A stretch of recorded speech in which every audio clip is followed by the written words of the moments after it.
Hello, welcome to this video. Thank you so much for tuning in, sharing this now moment with myself and with one another. If you haven't seen these videos before, welcome back. If you have, my intention is unity and oneness. I know I have a pretty crazy picture behind me, but I wanted to talk a little bit about power animals and synchronicities, and maybe I'll go into a little flow with the guides. I've got a little bit of time here, plenty of time, but in this particular compartment of time, I have a short period of time. Um, I've got this is awesome. I took a picture of this ibis, ibis and crows. Obviously, you can tell the crows, but you might not be able to see the ibis. And I just felt like this was such a cool picture. And I just think it's so synchronistic that the crows are all on the power line. The ibis is heading towards the power line and the crows. And then we have the sun behind the power line and just that silhouette of dark and light. And I just thought that was so pretty. So a couple things I want to talk about a little bit about power animals right now. Crow has been coming up a lot. Birds of a feather in general are coming up a lot. But all the animals are coming into the picture for me lately. And also panda. So my friend Jess was driving and kept seeing synchronicities. She saw a Florida tag and she saw a panda license plate and the 4 4s and an 8. And she's like, I really think this is for you, Carrie. I'm gonna just bear with me. And then my dear friend and sister Candace were just like, she's like, oh yeah, they called me Panda. That was one of my nicknames. Of course, I've got Bear, Care Bear as a common nickname for Carrie. But my point is that that was yesterday. This morning I came in and I walked in to see some of my colleagues and work with some clients. And on the screenshot of the computer was a panda, a red panda, nonetheless, no less. I had not, the synchronicity was just uncanny. And the synchronicities have been off the charts for a lot of us. Have you guys been experiencing it? I mean, I'm just inviting you to just drop in. I know I don't always respond to all the comments. I'm sorry, guys, but I am like energetically, I love the fact that you guys share. And for whoever reads the comments, I hope that you guys read each other's comments, and I do my best to kind of read through as much as I can. And I'm appreciative, by the way, of everything that you guys share that I get the opportunity to read. But the synchronicities have just been on point. So I'm just going to play with this a little bit. Maybe I'll do another video centered around panda. And right now I just want to talk about the crows and the birds of a feather. So and just in general, synchronicities about butterfly. One of my clients said, butterfly has been everywhere. I've been seeing butterfly this and butterfly that. And butterfly is transformation. It's changing from, we're in a butterfly stage, you guys. We're not a caterpillar anymore. We're not in the chrysalis. We are birthed as a butterfly right now. We have our wings. Birds have been coming up a lot. We are in a space of this in-between realms. We're not grounded anymore like we may have felt or perceived we once were. And so the big message is take flight. I think Candace was saying panda is like lazy, but they're lovely and they're carefree. And there's a sense of us being very present and allowing ourselves to kind of shape shift and just to kind of relax, come into our hearts, be playful. And there's something also about extinction. It's like it feels sometimes like there's not a lot of us that are on the same page, but really there's a lot of us that are really in this co-creative space where we're wanting to come together and really express what's been birthed or what's birthing from us from this now moment. One thing I want to just share for anybody who's just coming onto this channel, or maybe if you watched this before, I really just want to encourage everybody to be open-hearted and open-minded when it comes to synchronicity. One of the things I teach people to do is to follow their synchronicities. How do you line up with the universe? I had a beautiful soul family human ask me today, I keep seeing a butterfly, does it mean anything?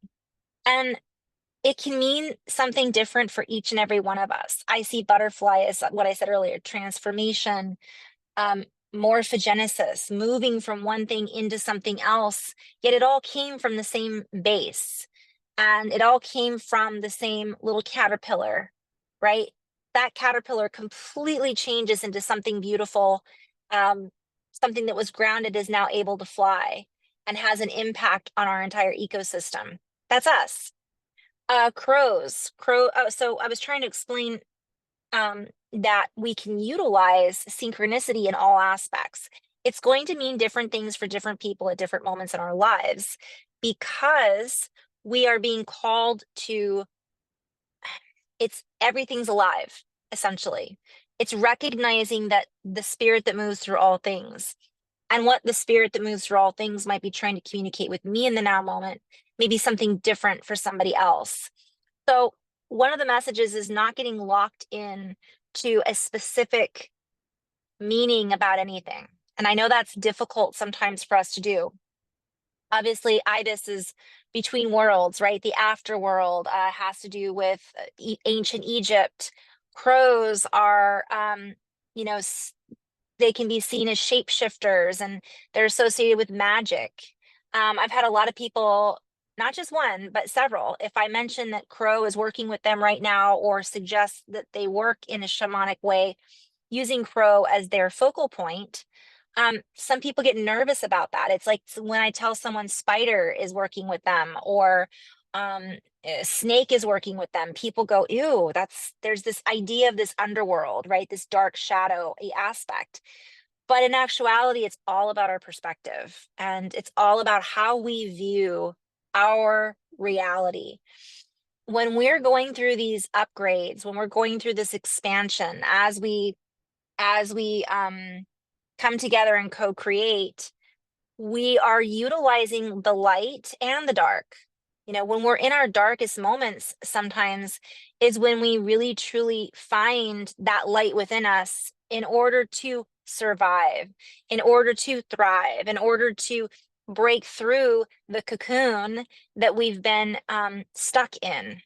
And then that power and energy can come through in a rebirthing, again, ibis rebirth, underworld, as above, so below, as within, so without. And there's just this beautiful entanglement that's happening right now between all of creation. And all of us are going to hold different focal points. We're all going to hold different perspectives. And so I would invite everybody to just really start to view reality as much more fluid, much more flying, much more flowing, much more vivid than maybe we once did.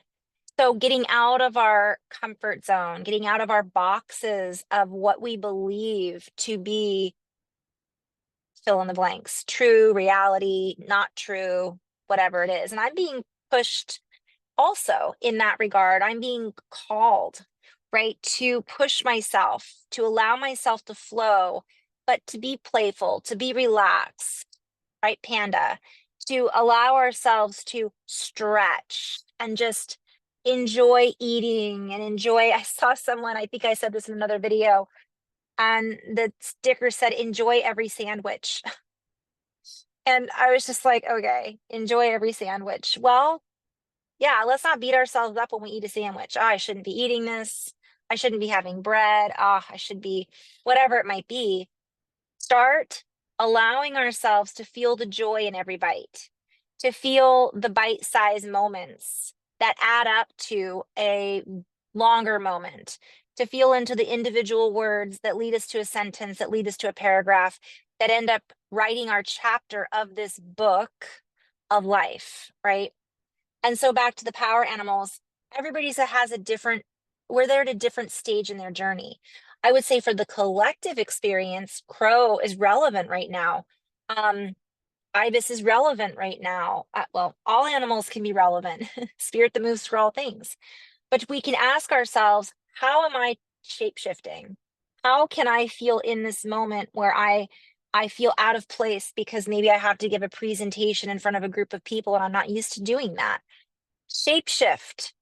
What would it feel like if I was used to it? I'd be confident. I'd be playful. I would feel at ease. And so embody that.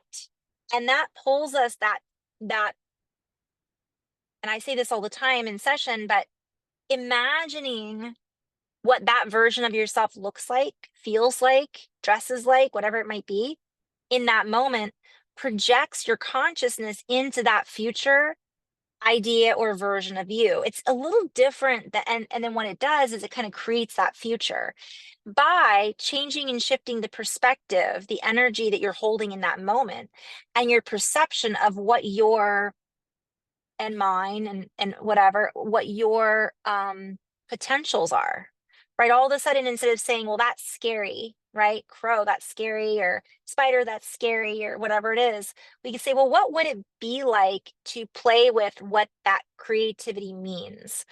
What would that feel like if I had an animal talking with me, right?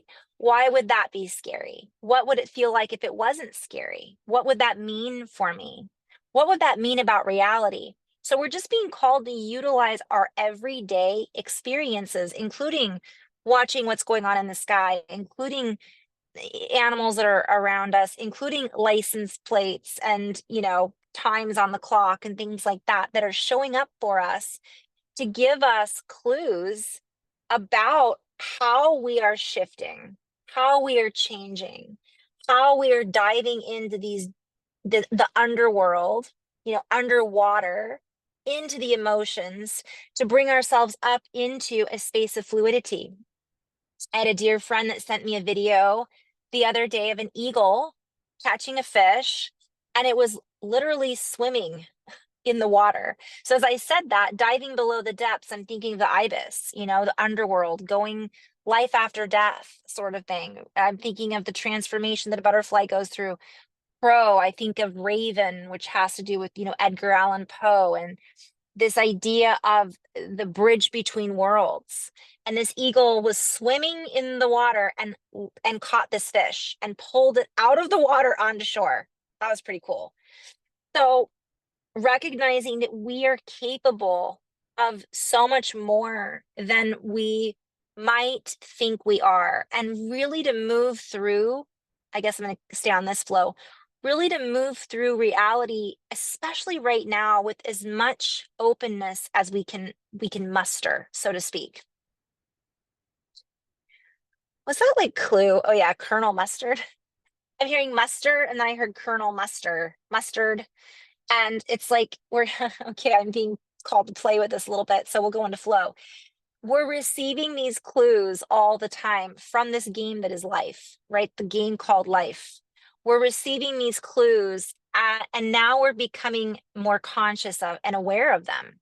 So the more aware we become of them and the more conscious we become of our interaction with the game of life that we're playing, the more vivid it becomes, and um the more we feel able to relax a little bit and kind of allow things unfold and not be so as a crow flies over, not be so stuck in linear, especially having to do with time. I've done a few videos around time. I'm going to go back and definitely break those down a little bit, but it breaks down time in a much more fluid way. It allows us to play in a much more fluid way, and it allows us to morph through our reality.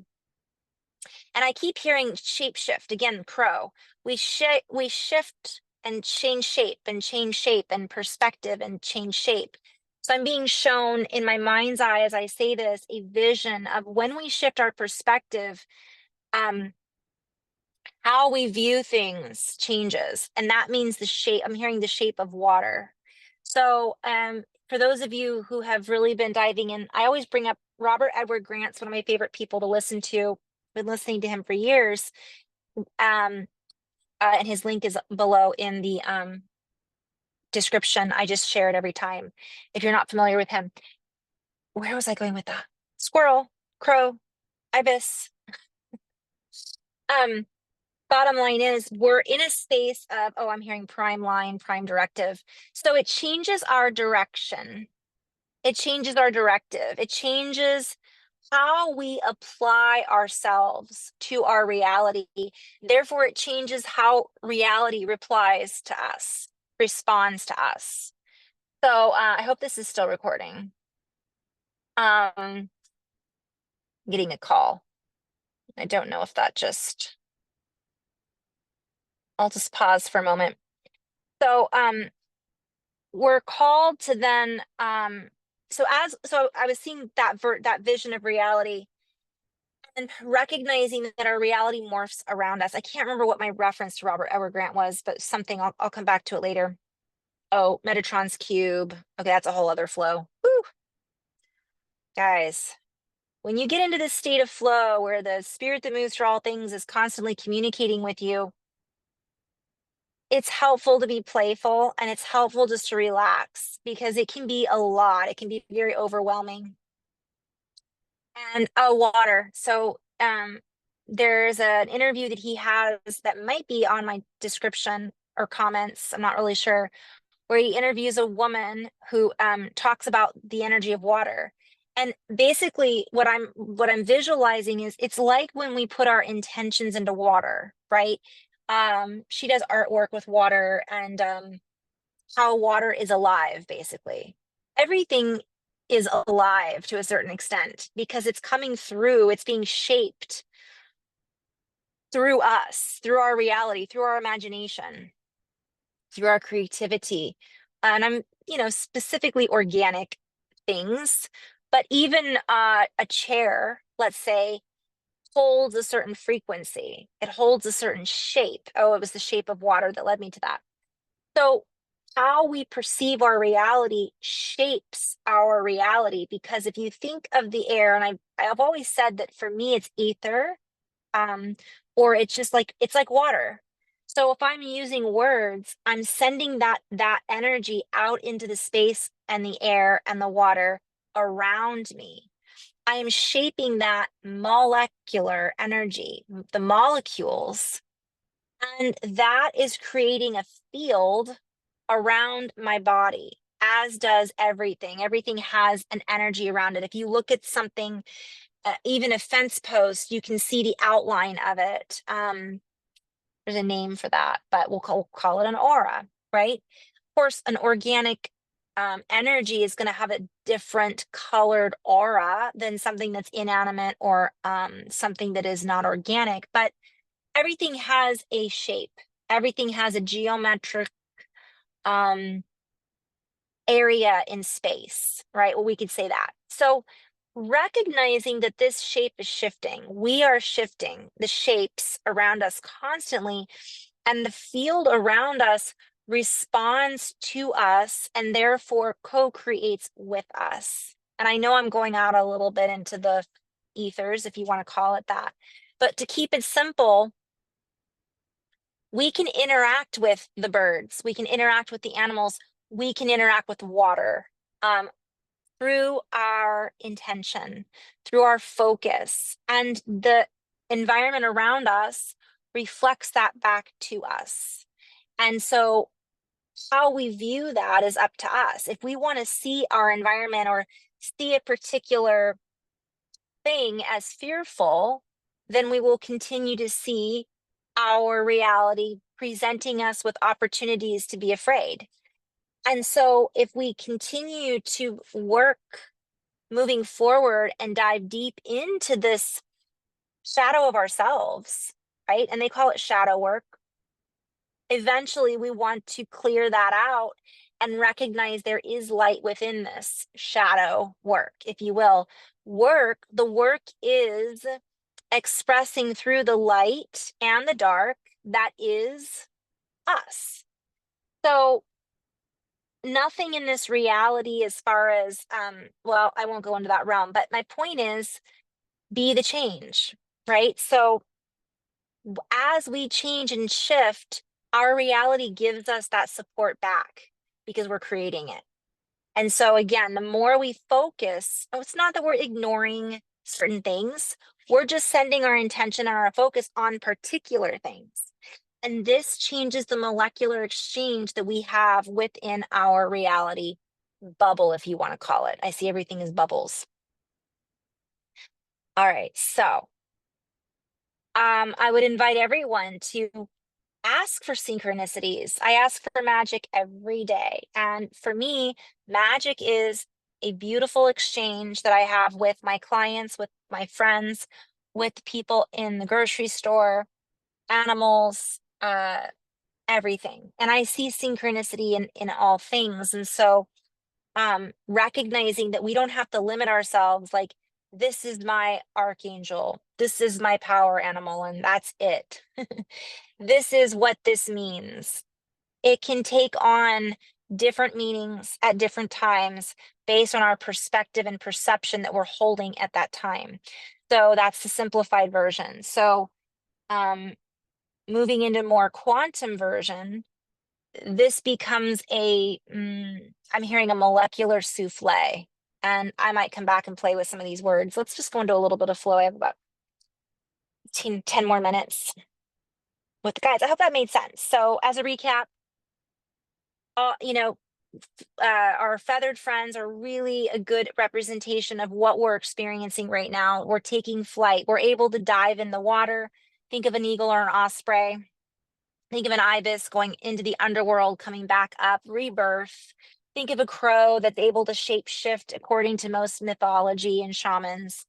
All of these, or think of where a bird begins. It begins in an egg, right? So the egg then morphs into this beautiful feathered animal that takes flight, that was once an egg, which we once were all eggs from one perspective, if you're born as humans, I mean.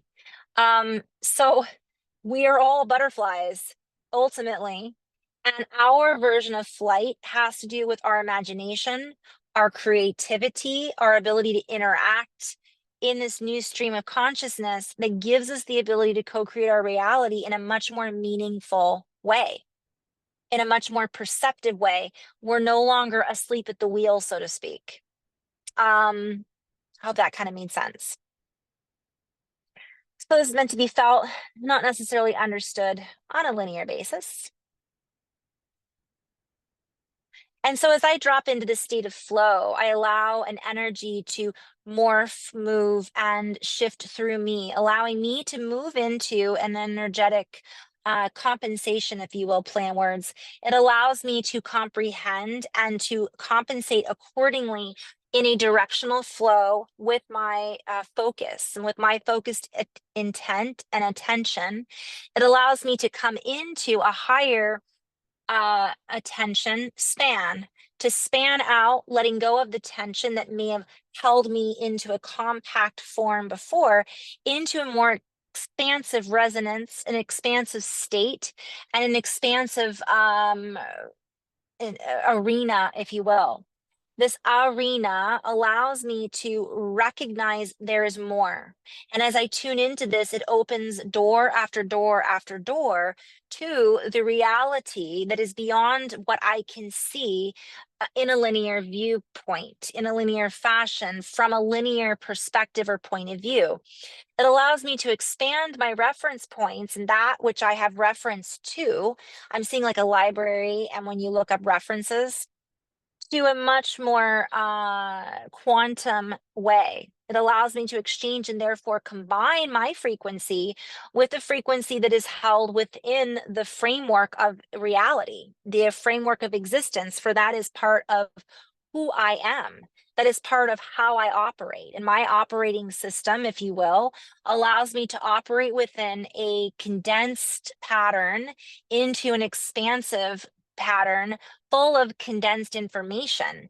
And this allows me to then pull that information into my framework or compute or computational ability to, it's almost like I'm hearing scan and take in my diagnostics like a computer.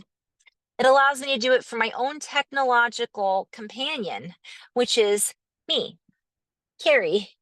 I'm seeing like the skin suit, the being and being a human. And so in form, I am able to walk and talk in a particular way, carrying a particular morphology or a particular fingerprint or blueprint. Archaeologically, one might say, I am born or birthed into this way. Yet I am also part of a much bigger molecular display, or I am part of a huge molecular convergence that is only on display as a human. And each of us has this ability in our own way. I choose to share this information in this way because it allows me to tune into much more than just one topic. It allows me to shift into multiple topics all at the same time. And as stated in the previous video, there is a shape to this. It holds a pattern, it holds a frequency, and everyone listening can hear something different. Some people will hear nothing at all because their coding or their codes or their system does not allow for access to the deeper codes that are being provided through this scaling technique. I'll come back to that.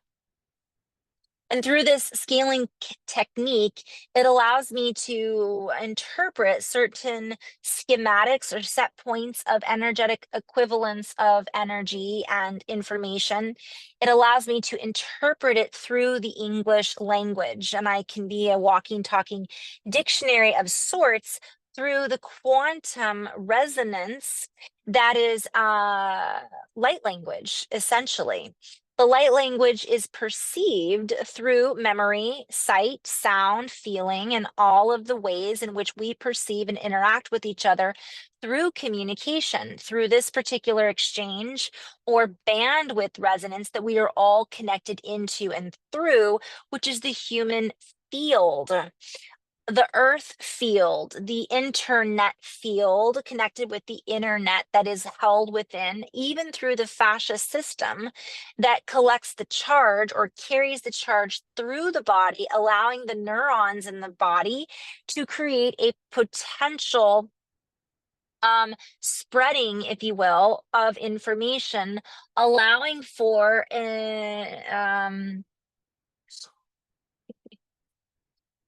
seeing a lot. Putting it into words is sometimes there's just not enough words. That's why I talk the way that I do.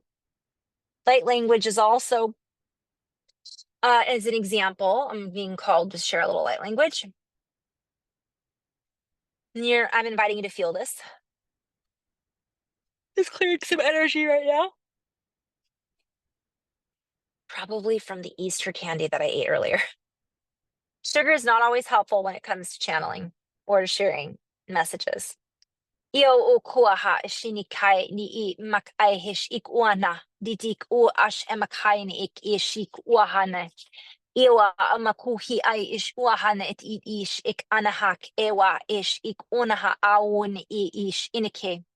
This language is an example. This language is a morphogeneticist, play on words, of multiple frequencies condensed into a particular pattern. This particular pattern reads a certain way. And because of the articulation, the way the sounds are made, or potentially the energetic harmonic that the language is holding, or that I am holding as a conduit, as I express through this language in this way, in this template, changes the frequency in which the interaction is received and the way the signals are sent. How this is received is based upon the connectivity that the fellow being listening to this is able to connect in. So for instance, there are some who will hear that language and not receive anything at all. And that may be because their particular way of understanding is not located in or within the same map or certain code of exchange of information. They may need the format to be downloaded in a different way. So they may respond in that sense. I'm seeing people that just ignore it or are confused by it or just don't even hear it at all, and others who light up. They're like, oh my goodness, that language, I feel like that's home. I feel like that's a language I've heard before. I feel emotional. And so that language is actually tightly compacted with visuals. It's compacted with frequency dynamics that a human inside their human template are capable of picking up and acquiring. A play on words. I'm seeing acquire, like singing and feel different things. Just as someone hears a song that they've never heard before, they're going to feel a certain way about it. They may not be interested at all. They may not like it. They might love it. It might mean one thing to someone else and it means something else to someone else.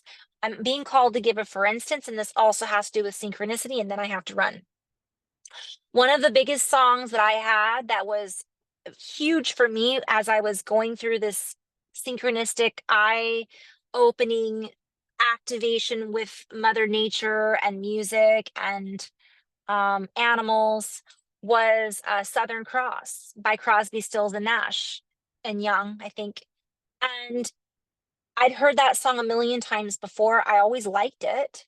But one day I heard it and I felt as if, and I'm sure you guys have felt this before with certain music, where you feel like they're singing that song to you, almost as if they came from the future, wrote the song, and then all of a sudden you're hearing it now for the first time. It activated something within me. They might have been talking about sailing and what they were seeing. That's not what I heard. And I might go and say, hey, your music, this is what you were talking about. Just like people say, well, this is what you're saying in light language. That's their interpretation of it. That doesn't mean it's verbatim, word for word, what it means exactly. Although there are some lost languages, like if the English language were lost entirely and we were to come back and find it again, of course, there's going to be certain words that are exact, like crow, although even that has multiple meanings. Or, some words can take on, be an action word and also I'm just, you get where I'm going with that. Light language is even bigger than that. It's more like pictures or hieroglyphs where you can, or even like the word love. The word love has so many different connotations. So in Southern Cross, I was hearing a cross. I was seeing the crux in the sky. I was seeing a placement of the star system. I was seeing the silver string that we're all connected through. Um, Not literally, but I was seeing Avalon. I was hearing, the call in the bar that he talks about. I could totally break down that song in a completely different way. And I was just blown away. And so that was an activation for me. My point is, anything can be an activation if we're ready to hear it, feel it, open up to it. And so recognizing that right now, especially, we're flying. We may not realize it.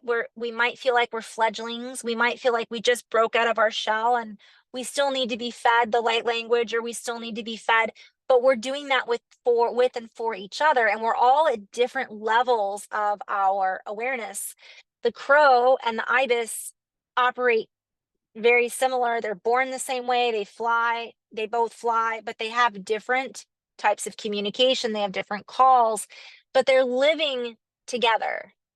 And that's one of the biggest messages is they share the sky just like the humans share the earth. And somehow they all learn how to interact with each other. Yes, there is survival, but it's bigger than that. Like we're kind of at this space where I'm hearing get out of fight or flight, get out of survival mode. It's time to be in flight and to let go of the restraints that we're fighting against so that we can embrace the feathers that we already have, birds of a feather. I'm hearing fly together. And that's kind of the message from the guides. It's like, stop fighting amongst ourselves. We're at a point where thought recognizing that the layers of reality are sorry, I wasn't sure if that was an eagle or an osprey. They are interconnected. So we're going to see other birds that maybe we might feel not sure about. I could go into a lot more than that, but we're being called to focus our intention on how much in a state of flow can we be. How can we allow our reality to communicate with us? And when it is communicating with us, what is that reflecting back to us? And if it's reflecting things that we don't like, how can we shift, shape shift, pull from that shadow the light, allow the rebirth to continue over and over again, to allow ourselves to ignite that I'm seeing the sun again. Here comes the sun. I'm seeing the power within, and co-create from that space and recognize that we have the power in that we are looking for. We're lighting up the field like we've never lit up the field before, because the field that we're in is not the field we were in before. So, in love and light, you guys, thank you so much for tuning in. Thank you for sharing these videos. And thank you for being in this journey on this earth, in this now moment. Namaste.